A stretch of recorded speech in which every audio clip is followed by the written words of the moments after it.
Combien de personnes parmi vous ont déjà consulté leur compte Facebook aujourd'hui? Vous pouvez lever la main. Barkallah. Combien de personnes ont déjà consulté leur compte bancaire cette semaine?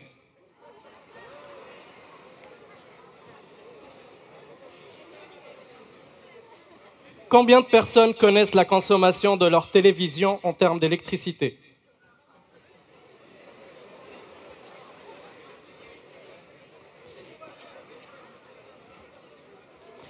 Il s'agit de parler de confiance. Et la confiance, c'est quelque chose, selon la notion classique du terme, quelque chose qui est donné à autrui, à un organisme indépendant, qui va garantir cette confiance selon une échelle de critères. Par exemple, est-ce qu'on est bio ou pas? Est-ce que ce site est sécurisé ou pas? Ça peut être aussi des indices plus dynamiques, comme l'indice de confiance en l'économie américaine. Cela traduit beaucoup de phénomènes socio-économiques. Par exemple, on peut voir que toutes les crises ont été prédites. L'IT bubble, par exemple, dans les débuts des années 2000, subprime en 2008. Et avoir ce type d'indice permettrait, selon une nouvelle vision, une nouvelle conception des réseaux sociaux, de construire une confiance plus durable et plus simple à concevoir pour nous tous citoyens.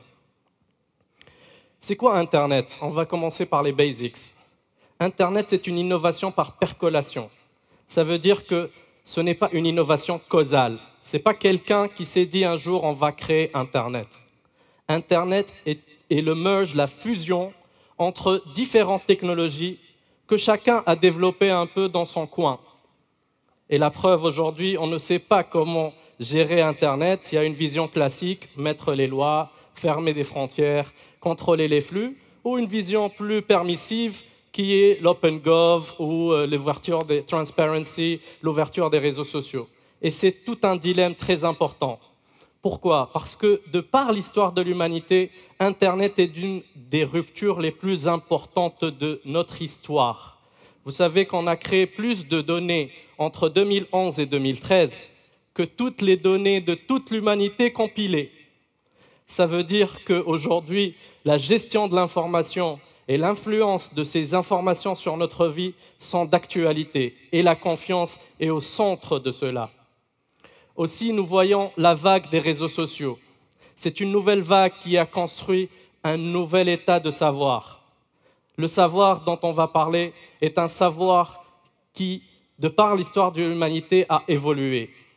L'histoire, par exemple, de la création du livre, c'est le premier niveau d'histoire, de savoir. C'est le savoir individuel. Je lis mon bouquin, je m'informe, je sais individuellement. Les télés et les radios ont créé un nouvel état de savoir. C'est le savoir émis. Je regarde depuis mon salon ma télévision, j'ai l'information, mais je ne sais pas si mon voisin a la même information. Le troisième niveau de savoir qui a été créé par Internet et qui est un savoir fondamental en rupture avec tout ce qu'a connu l'humanité à travers l'histoire, c'est le savoir partagé. Ça veut dire que je sais que tu sais. Et ça, c'est très important. Parce que lorsque je sais que tu sais, je descends avec toi dans la rue. Lorsqu'on rajoute à cela le savoir qualifié, ça veut dire que je sais que tu sais, mais I trust you. Lorsque quelqu'un récolte 1000 likes sur un post, j'ai plus tendance à le croire que quelqu'un qui a 0 like. Et ça, c'est une nouvelle qualité et une nouvelle forme de confiance qui s'est créée dans le monde sans qu'on s'en aperçoive. Cela donne des tendances. Aujourd'hui, on donne beaucoup plus de crédibilité, par exemple, aux médias sociaux. 75% de trust dans les médias sociaux juste les 2 dernières années. Et ça change fondamentalement notre perception du monde. Aussi, on a vu de nouvelles tendances apparaître. De par le passé, on n'aurait jamais pu récolter plus de 14 000 fans sur une page Facebook, sur un événement par exemple. C'est impossible. On n'aurait jamais pu poser une question à travers un survey ou à travers une étude d'opinion pour 100 000 personnes.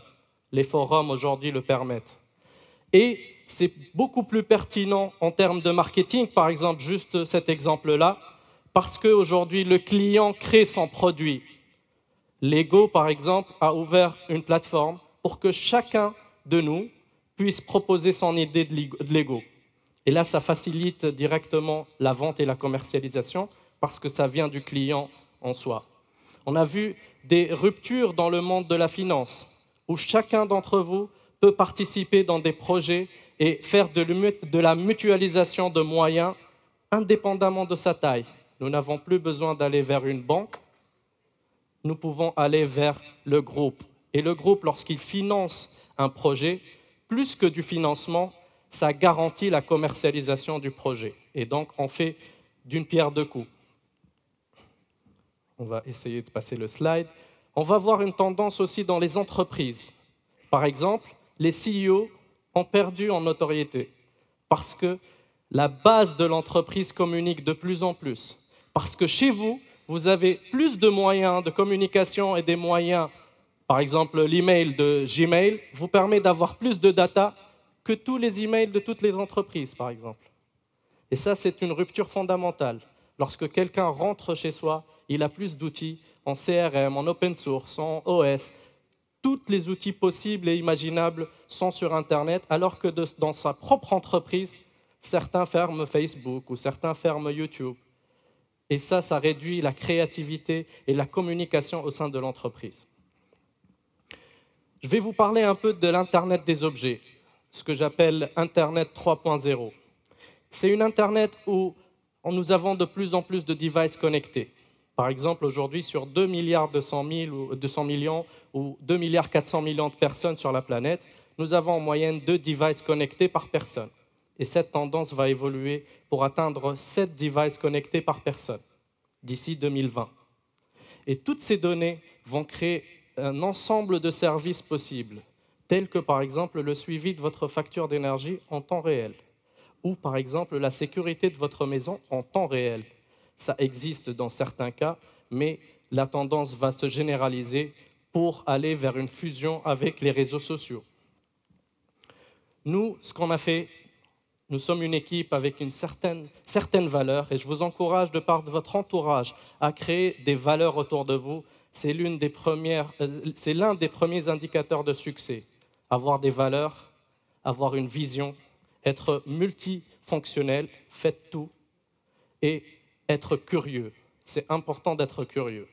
Et nous avons développé aujourd'hui une plateforme qui permet de regrouper des informations de capteurs à travers le monde, de capteurs connectés chez vous, ou dans la rue, ou dans les institutions, ou dans les entreprises, pour créer tout un nouveau type de savoir.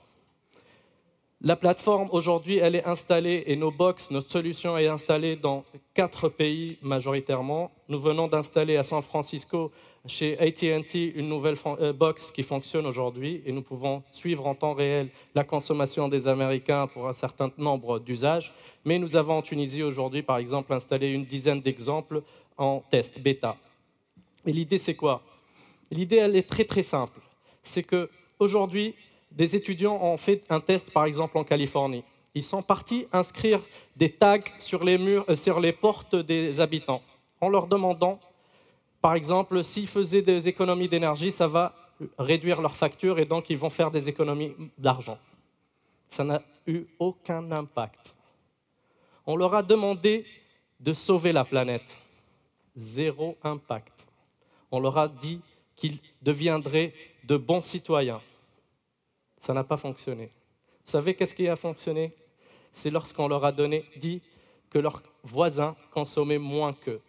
Et là, ils ont fait entre 7 et 10% d'économie d'énergie directement. Et vous voyez là le potentiel d'un mix entre les capteurs et entre les réseaux sociaux. C'est très pertinent et ça, c'est un outil de mobilisation important.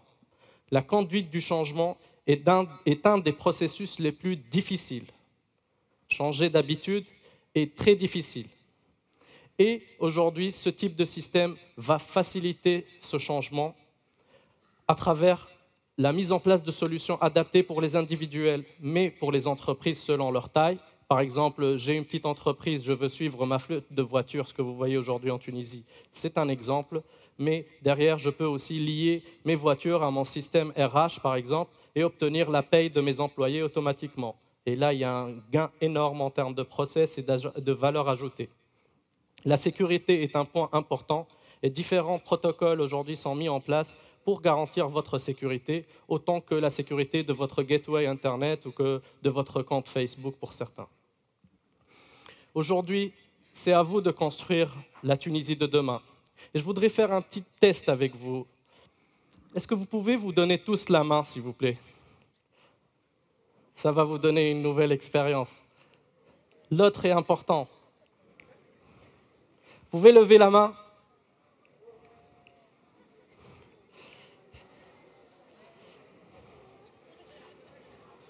Vous savez, vous venez d'atteindre un nouvel état de savoir.